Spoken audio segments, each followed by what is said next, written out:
नमस्ते मैडम, ये मेरा दोस्त है, इसके पास काफी सारा टैलेंट है। बताओ जी। मैं खड़े खड़े भी मूत लेता हूँ और बैठ के भी मूत लेता हूँ। रुला दिया आपने यार, एक आदमी में इतना टैलेंट कैसे होता है?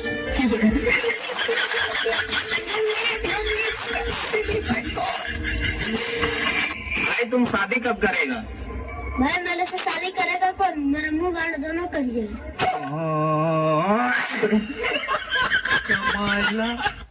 बोल आई लव यू। बोल तेरी माई के तो बोल I love you. I love you. सुना है तुम्हें शुगर हो गई थी? हाँ तो क्या निकला रिपोर्ट में? चीनी।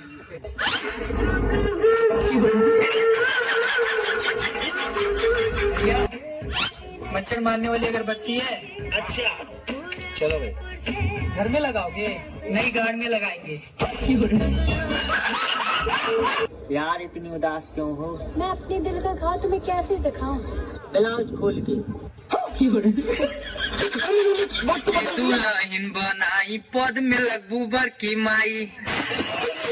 भाई कपड़े उतार, मीटिंग में जाना है। चल। तुम्हें शर्म आनी चाहिए, तुम्हारी बेटी की उम्र क्यों? तू एक बार मेरा काम मान ले, मैं तुझे बीवी की उम्र की बना दूं।